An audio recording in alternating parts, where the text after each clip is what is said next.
Movie की शुरुआत में हम सैम नाम के लड़के को देखते हैं। उसके ऊपर आरोप है कि उसने एक छोटी सी चोरी करी है और तभी उसको 6 महीने की जेल हो जाती है। सैम को उस जेल में ले जाके सारी तरह से उसकी फॉर्मेलिटी पूरी करते हैं और उसकी चेकिंग करके उसको उसके सेल में डाल देते हैं। हम देखते हैं सैम के सेल में एक लड़का और है और सैम उससे बात करने की कोशिश करता है पर वो बात नहीं करता। तभी सैम उसको नोटिस करता है कि वो लड़का बहुत ज्यादा डरा हुआ है और उसके चेहरे में चोट भी है। ये हमें आगे पता चलेगा कि ये लड़का सैम से क्यों नहीं बात कर रहा और इसके चेहरे में इतनी सारी चोट आखिर आई कैसे। दूसरे दिन सैम के बाल काट दिए जाते हैं। सैम जब खड़ा होता है वो देखता है कि वही लड़का उसको कुछ आदमी परेशान कर रहे हैं। दरअसल ये लोग बहुत खतरनाक आदमी हैं। उन तीनों में एक का नाम कॉलिन है जो अपने ग्रुप का लीडर है और कॉलिन उस लड़के के पीछे लग जाता है। दरअसल कॉलिन का ग्रुप इस लड़के के साथ गलत काम करता है। सैम ये देख के इग्नोर कर देता है। दूसरी तरफ हम ब्रेड को देखते हैं जो इलीगल हथियारों का काम करता है। ब्रेड वहाँ चेस खेल रहा था। दूसरी तरफ से सैम निकलता है। ब्रेड चेस देख के बोल रहा था मैं चेस में नहीं जीत सकता, मुझे बहुत बुरी तरह से फंसा दिया गया है। तभी सैम बोलता है नहीं, तुम यहाँ सामने वाले को चेकमेट दे सकते हो। ब्रेड ये काम उसको करने के लिए बोलता है और यहाँ सैम वो काम कर भी देता है। ये देख के ब्रेड बहुत खुश होता है। हम देखते हैं उसी दिन रात में सैम अपने बेड में लेटा होता है और दूसरी तरफ वो लड़का चाकू में धार लगा रहा था। सैम उससे बोलता है आखिर तुम ये क्या कर रहे हो। वो लड़का बोलता है कॉलिन के लोग मेरे साथ हमेशा गलत काम करते हैं और अगली बार उन्होंने ऐसा किया तो मैं इसी चाकू से उन लोगों को मार दूंगा। लड़के की ये बात सुन के सैम उसको इग्नोर कर देता है। अगले दिन वो लड़का अपनी बेंच में बैठा होता है। तभी उसकी तरफ कॉलिन बढ़ता है और ये सैम देखता है तो उसी लड़के के साथ जाके लड़ने लगता है। तभी उतने में उन दोनों की लड़ाई रोकने कुछ गार्ड आ जाते हैं और वो गार्ड उन लोगों को अलग जेल में बंद कर देते हैं। कॉलिन जब ये देखता है तो उसकी उम्मीद में पानी फिर जाता है। यहाँ ब्रेंडन भी सैम का दिमाग देख रहा था। ब्रेंडन अपने साथियों को देख के मुस्कुराता है और बोलता है ये लड़का काम का है। यहाँ सैम ने कुछ दिनों के लिए उस लड़के को बचा लिया था और कुछ दिन बीतने के बाद सैम और वो लड़के को छोड़ दिया जाता है और वो लड़के को एक बार फिर कॉलिन परेशान करते हैं। सैम एक बार उनकी तरफ फिर बढ़ता है पर पीछे से ब्रेंडन आ जाता है और बोलता है तुम्हें सबसे पहले अपनी रक्षा करनी चाहिए और अपनी इज्जत की, क्योंकि यहाँ बहुत सारे लोग हैं जो तुम्हारे पीछे लगे हैं। पहले अपने आप को बचाओ फिर किसी को बचाना।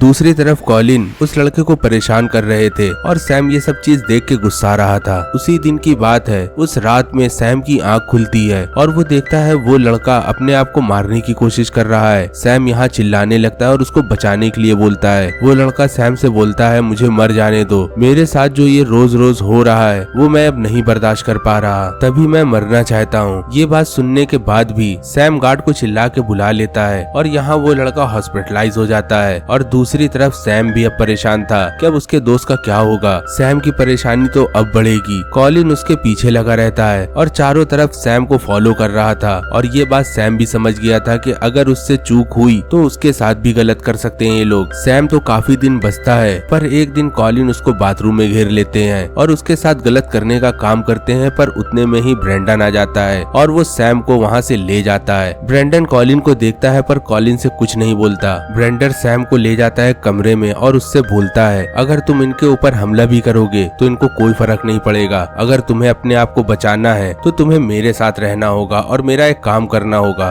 दरअसल ब्रेंडन के दिमाग में एक प्लान था और प्लान था उस जेल से भागने का और ये सारा प्लान वो सैम को समझाता है। सैम भी इस प्लान को सुन के उस प्लान पे एग्जीक्यूट करने की कोशिश करता है और बोलता है ठीक है मैं तुम्हारा साथ दूंगा। तभी यहाँ ब्रेंडन बोलता है जब तक तुम इस जेल में हो तुम्हें कोई हाथ भी नहीं लगा सकता और अगर ऐसा किसी ने किया तो उसकी सबसे बड़ी गलती होगी। ये सुन के सैम वहाँ से चला जाता है और ऐसे ही कुछ दिन बीत जाते हैं। एक दिन कॉलिन सैम को पकड़ के बाथरूम में ले जाता है और उसके साथ गलत करने की सोचता है। तभी उतने में वहाँ ब्रेड के सभी आदमी आ जाते हैं और कॉलिन को इतना मारते हैं कि उसका मुंह टूट जाता है और लास्ट में यहाँ कॉलिन मर जाता है। ये खबर जेल में चारों तरफ फैल जाती है कि कॉलिन को किसी ने मार दिया। ये बात तो सभी को पता थी कि कॉलिन को ब्रेड ने मारा है क्योंकि कॉलिन ने सैम के साथ गलत करने की कोशिश करी और इसी डर से सैम से कोई बोलता तक नहीं है। और ऐसे ही 6 महीने हो जाते हैं और एक दिन सैम की रिहाई का भी दिन आ जाता है और सैम रिहा होके एक गैंगस्टर के पास जाता है और उसको एक लेटर देता है। दरअसल ये लेटर ब्रेंडन ने दिया था और वो आदमी वो लेटर पढ़ता है तो उसको एक घर की चाबी देता है और बैग देता है। सैम जब उसके घर जाता है वो देख के चौंक जाता है। दरअसल ये ब्रेंडन का घर था और वो घर बहुत खूबसूरत था। सैम वो फिर बैग खोलता है और उसमें देखता है बहुत सारे पासपोर्ट और वो सारे पासपोर्ट ब्रेंडन के होते हैं कई नामों से। तभी वो देखता है बैग में एक गन भी भी रखी है। और थोड़ी ही देर में डोर नॉक होता है। हमें दिखाया जाता है सोना को। सोना बहुत सारे पैसे और एक मोबाइल लेके आती है और सैम से बोलती है, ये रहे तुम्हारे पैसे जो ब्रेंडर ने कहा था तुम्हें देने के लिए, और ये मोबाइल, जब ब्रेंडर को तुमसे कांटेक्ट करना होगा तो वो इसी में फोन करेगा। और ऐसा बोल के सोना वहाँ से चली जाती है। अगले दिन सैम एक आदमी के पास जाता है। उस आदमी का नाम फ्रैंक था। फ्रैंक बहुत से हथियार सैम को दिखाता है और बोलता है, आखिर तुम कौन से हथियार चला पाओगे। सैम तो पहले घबरा जाता है कि इतने ढेर सारे हथियार उसने अपनी पूरी जिंदगी में नहीं देखे। तभी यहाँ फ्रैंक उसको बोलता है, ये हथियार तुम्हारे लिए सही रहेगा और चलो आज तुम्हारी प्रैक्टिस भी हो जाए। फ्रैंक सैम को बंदूक चलाना सिखाता है। चलो तुम बंदूक भी कुछ हद तक चलाना सीख गए हो, अब आगे का प्लान क्या है। सैम एक पायलट के पास जाता है और बोलता है उसको हेलीकॉप्टर से पूरे शहर का चक्कर मारना है और ये काम कौन करेगा। तभी वो आदमी इशारा करता है दूसरे हेलीकॉप्टर में और सैम जाके उसमें बैठ जाता है। सैम यहाँ चक्कर लगा रहा था शहर का, पर उतने में ही सैम बंदूक निकाल के उस हेलीकॉप्टर के पायलट पे तान देता है और बोलता है जहाँ वो बोल रहा है वहाँ वो चले, और वो हेलीकॉप्टर वहीं जाने लगता है। दूसरी तरफ हम देखते हैं ब्रेड अपनी पूरी तैयारी कर रहा था उस जेल से भागने की, और उसके हाथ में एक चाकू आ जाती है जिससे वो एक सिपाही के ऊपर लगा के बोलता है, चलो जल के गेट खोलो नहीं तो मैं इसको मार दूंगा। और वो सारे गार्ड वो सारे गेट खोलने लगते हैं और यहाँ से ब्रेड अपने साथियों के साथ भागने लगता है। दूसरी तरफ सैम भी अपना हेलीकॉप्टर लेके उस जेल में आ गया था और यहाँ ब्रेड उस हेलीकॉप्टर में बैठ जाता है और वहाँ से निकल जाता है बड़े आसानी से। ब्रेड अपने ठिकाने पहुँचता है और अपने साथियों को लेके वहाँ से चला जाता है। ब्रेड फिर जॉन के पास जाता है और जॉन बोलता है कि मेरे पास एक बहुत अच्छा प्लान है, अगर ये प्लान सक्सेस हो गया तो हम लोग करोड़पति बन जाएंगे।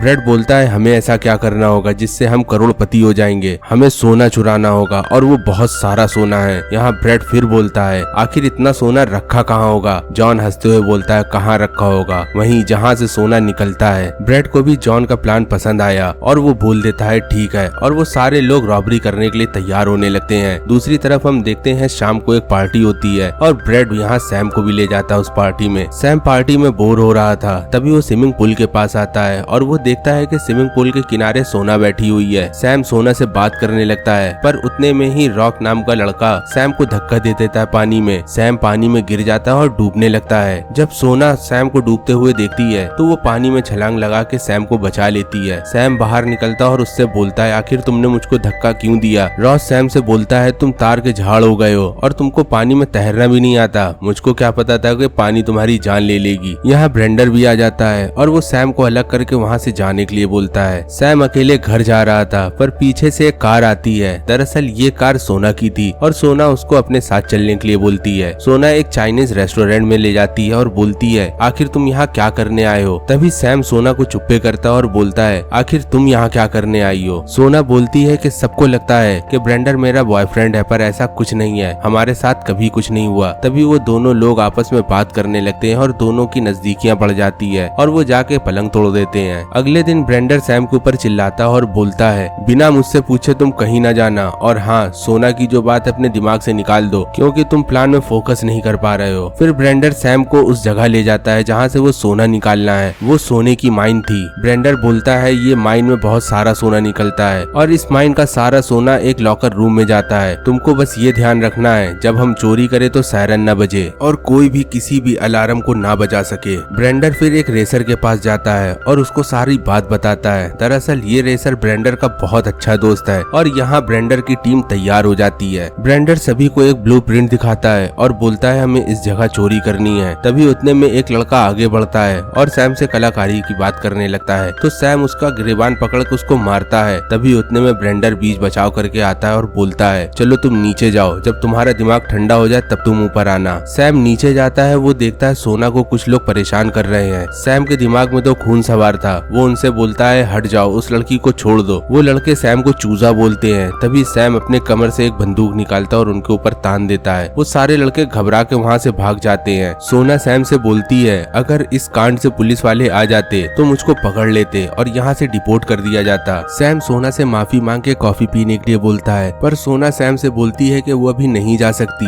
वो यहाँ जॉब करती है, तुम्हें मेरा इंतजार करना होगा। तभी सोना अपनी ड्यूटी खत्म करके सैम के पास आती है और वो एक लेक के पास मिलते हैं। सोना अपने ड्रेस चेंज करके उस लेक के अंदर जाती है और नहाने लगती है और सैम को भी बुला रही थी, पर सैम को तैरना नहीं आता था। सैम पानी में आने से डर रहा था। तभी सोना उससे बोलती है नहीं, कुछ भी होगा मैं तुमको बचाऊंगी। सैम बहुत हिम्मत करके पानी के अंदर जाता है और सोना से जाके मिलता है। यहाँ दोनों को एक दूसरे से प्यार हो जाता है और ऐसे ही प्यार होते हुए वो बेड तोड़ने लगते हैं। सोना सैम से बोलती है कि तुम चोरी करने जा रहे हो। तभी सैम बोलता है हाँ, वो चोरी करने के बाद हम साथ में चले जाएंगे। सोना बोलती है नहीं, इतना आसान नहीं है। अगर ये बात ब्रेंडर को पता चल गई तो वो मुझको मार देगा। और हाँ, जैसा दिखता है वैसा नहीं होता और तुम मेरे ऊपर भी भरोसा मत करो, क्या पता कि मैं ब्रेंडर के लिए काम करती हूँ। और वो सारी बात ब्रेंडर को जाके बताती हूँ। यहाँ सैम हंसते हुए वहाँ से उड़ जाता है और फिर रॉबरी का दिन भी आ जाता है। वो सारे लोग मजदूरों की वर्दी पहन के उस माइन में निकल जाते हैं। तभी ब्रेंडर सैम से पूरा प्लान बताता है और बोलता है तुम्हें एसी डक से अंदर जाना होगा और सारे कैमरों को खराब करके सारे गेट खोलने होंगे जिससे हम अंदर आ सके। सैम वैसा ही करता है जैसा उसको ब्रेंडर ने बताया था और ब्रेंडर आके अपने साथियों के साथ उन सभी लोगों को हॉस्टेज बना लेता है। पर उनमें से एक लड़का एक मजदूर के ऊपर बहुत चिल्लाता है और उसके पैर में गोली मार देता है। ब्रेंडर जब ये देखता है तो उस आदमी की नाक तोड़ देता है और बोलता है अगली बार ये तुमने किया तो तुम्हारे सीने में मैं गोली मार दूंगा। दूसरी तरफ वो सारे लोग वो सोना पिघला के बार में बदल देते हैं और बार में बदलने के बाद वहाँ से निकलने का प्लान होता है। वो सारे लोग बाहर निकलने लगते हैं और बाहर देखते हैं बहुत सारी पुलिस होती है। पुलिस ये पहचान नहीं पा रही थी कि इसमें लुटेरा कौन है और कौन हॉस्टेज है। पर यहाँ ब्रेंडर अपने पास से बंदूक निकालता है और उन पुलिस वालों के ऊपर चलाने लगता है और उतने में ही सैम का एक साथी एक गाड़ी लेकर उनके सामने आ जाता है और सैम अपने साथियों के साथ उस गाड़ी से बाहर निकल जाता है। पर उनके पीछे पुलिस वाले भी लगे थे। सैम को लग रहा था कि पकड़ लिए जाएंगे, पर ऐसा नहीं होता। पर वो पुलिस वाले गोलियां चला रहे थे, पर एक गोली ब्रेंडर के साथी के लग जाती है। पर वो सारे लोग पुलिस को चकमा देके वहाँ से निकल जाते हैं। ब्रेंडर जॉन के पास पहुँचता है, वो सारा सोना जॉन को दे देता है और जॉन वो सारा सोना बेचने के बाद आपस में आधा आधा हिस्सा कर लेगा। तभी उतने में जॉन का बेटा वहाँ आ जाता है। दरअसल जॉन ने जिसकी नाक तोड़ी थी वो जॉन का बेटा था और जॉन बोलता है आखिर तुमने ये क्यों किया। तभी ब्रेंडर चिल्लाते हुए बोलता है इस गधे की वजह से मेरे एक साथी मारा गया। जॉन यहाँ शांत हो जाता है और जॉन बोलता है आखिर उस लाश का तुम लोग क्या करोगे। पर वो सारे लोग उस गाड़ी में और उस लाश के ऊपर पेट्रोल छिड़क के आग लगा देते हैं और उस गाड़ी को खाई के नीचे फेंक देते हैं। दूसरी तरफ हम देखते हैं सोना के पास एक आदमी आता है और वो आदमी जॉन का था। वो आदमी सोना से बोलता है हमको पता है कि तुम सैम के साथ भागने वाली हो, पर ऐसा हम नहीं होने देंगे। वो आदमी सोना को मारने की कोशिश करता है पर सोना अपने आप को बचाते हुए वहाँ से निकल जाती है और हम देखते हैं ब्रेंडर और सैम को। यहाँ सोना सैम को मैसेज करके बताती है हमको जॉन ने धोखा दिया है और कभी भी हम लोग को पुलिस पकड़ सकती है। तभी हम देखते हैं ब्रेंडर के घर में बहुत सारे पुलिस वाले होते हैं और ब्रेंडर उन सभी पुलिस वालों को दूर से देख के वहाँ से निकल जाता है। ब्रेंडर एक कब्रिस्तान जाता है और जॉन को फोन मिलाता है। जॉन ब्रेंडर को पहचानने से भी इनकार कर देता है और बोलता है दोबारा फोन मत करना। ब्रेंडर एक गड्ढा खोदता है और उसमें बहुत सारा पैसा रखता है और बोलता है मुझे पता है जॉन आखिर वो डील कहाँ करेगा, हमें वहाँ जाना होगा। सैम और ब्रेंडर वहाँ निकल जाते हैं और हम देखते हैं सैम ने सोना को ही बुला लिया है। ब्रेंडर एक आदमी के पास जाता है और जॉन का पता मांगता है। वो आदमी आसानी से जॉन का पता ब्रेंडर को दे देता है और वो तीनों लोग अपने कमरे में बैठे होते हैं। ब्रेंडर सोना को कुछ पैसे देता है और बोलता है उसके मरे हुए साथी के घर वो पैसे पहुंचा दे। सोना वो पैसे की गड्डी एक बार फिर से ब्रेंडर की तरफ फेंक देती है। ब्रेंडर ये देख के गुस्सा आ जाता है और सोना को जम के एक थप्पड़ मारता है। सैम जब ये देख रहा था तो वो ब्रेंडर के ऊपर हावी होने लगता है और आपस में लड़ने लगते हैं दोनों लोग और यहाँ से सोना चली जाती है और थोड़ी ही देर में ब्रेंडर और सैम की लड़ाई भी रुक जाती है। यहाँ ब्रेंडर बोलता है तुम एक गैंगस्टर हो और तुम इतनी छोटी छोटी बातों में लड़ोगे तो तुम कैसे बहुत बड़े गैंगस्टर बनोगे, और अगर ऐसा करना है तो तुम्हें मेरे साथ नहीं रहना है। दूसरी तरफ सोना एक ग्रोसरी स्टोर में जाती है और कुछ सामान खरीदती है, पर सोना को ये पता नहीं था कि उसके पीछे भी कोई आदमी लगा हुआ है। सोना ब्रेंडर के घर पहुंचती है और गेट के पास खड़ी होती है। दरअसल उसको कुछ आवाजें सुनाई दे रही थी। यहाँ ब्रेंडर सैम से बोलता है जब हमको सोने का पैसा मिल जाएगा तो हम सोने का पैसा पूरा बांट लेंगे आपस में और वो पैसा सोना को दे देंगे और तुम मेरे साथ चलोगे, सोना अपने रास्ते जाएगी। जब सोना ये बात सुनती है तो नाराज होकर वहाँ से चली जाती है। सोना को जाते हुए सैम भी देख लेता है और उसके पीछे जाते हुए सोना को पकड़ लेता और बोलता है जैसा तुमने सुना है वैसा कुछ नहीं है, मेरे दिमाग में कोई प्लान नहीं तुमको छोड़ने का। दूसरी तरफ ब्रेंडर के पास वही आदमी आता है जो अभी तक सोना के पीछे लगा था और ब्रेंडर के सर में गन तान के बोलता है मुझे जॉन ने भेजा है और मैं जॉन का आदमी हूँ। ब्रेंडर अपना खाना खाते हुए रखता है और बोलता है जॉन ने तुमको जितना भी पैसा दिया है मुझको नहीं पता, पर मैं उसका डबल दूंगा अगर तुम मेरे लिए काम करोगे, और तुम्हें ये भी बताना होगा वो सोने की डील कहाँ होने वाली है। वो आदमी ब्रेंडर को वो डील की जगह भी बता देता है और यहाँ ब्रेंडर सैम के साथ और उस आदमी के साथ वहाँ हमला कर देता है और बहुत लोग यहाँ मारे जाते हैं जॉन के। ब्रेंडर रॉस को भी पकड़ लेता है और उससे सोने का